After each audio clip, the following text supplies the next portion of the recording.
When you first experience the Canadian Arctic, it is very humbling. There are moments when you find yourself alone and you suddenly realize you might be the first person ever to have walked on that patch of tundra or rock that lies beneath your feet.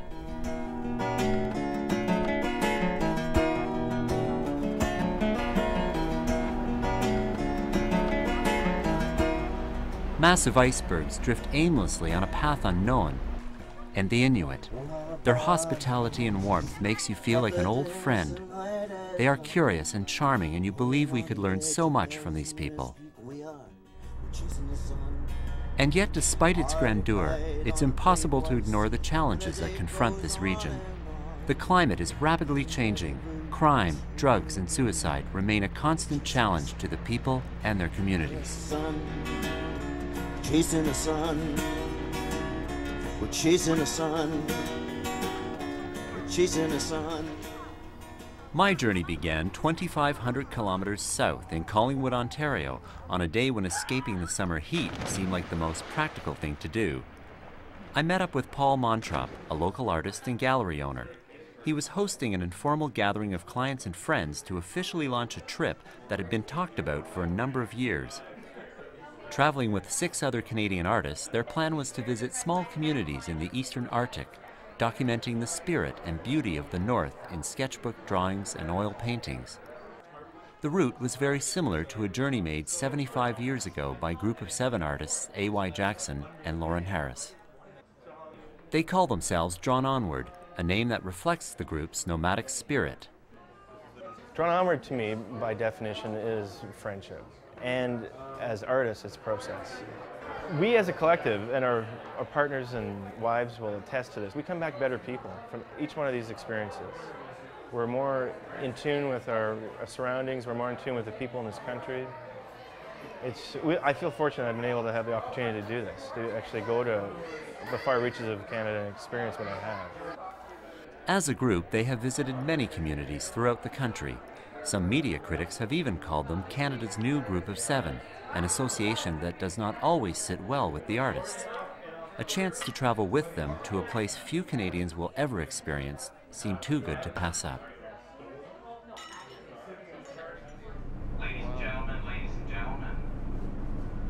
the good ship Explorer is now coming up to the narrowest part of the passage as we approach Kimmirut. Our trip began in the tiny community of Kimmirut, located on the southern part of Baffin Island. Like many small towns in the north, it was originally developed by outside interests.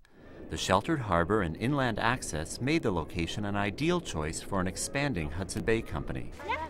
Today, the community numbers about 300. Fishing and tourism bring in some additional income.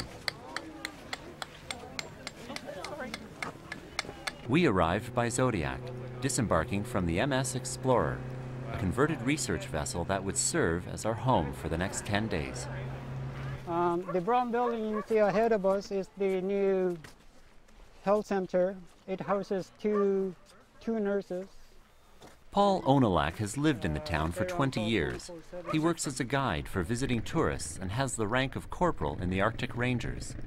For a brief period, he lived and worked in Iqaluit, but returned to Kimmirut with his family when he started to notice things were changing. I found in Iqaluit that people are becoming cityfied and that they don't smile as much at other people. They don't greet each other as much as they used to. People are slowly distancing themselves from their culture, but in a much slower way in this town as compared to Iqaluit. I tend to see people from smaller towns being more friendly. And that sense of friendship was evident everywhere in Kimmirut. As we made our way through the muddy streets, Paul talked about the challenge of maintaining the culture and language with young people. Whenever I go to Iqaluit, I find there's no comparison between communities because my kids, when they speak in Inuktitut, but when I go to Iqaluit, it's all English.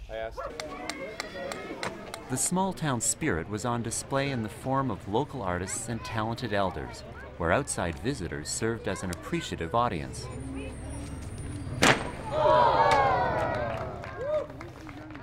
For Drawn Onward's Dave Marshak, it was a gentle reminder of why he works more adeptly with a brush and canvas. Later in the afternoon, I asked David about his first impressions of the North. For me, spending a year in Newfoundland, getting used to the small town vibe again, and then coming here where immediately it's like the height of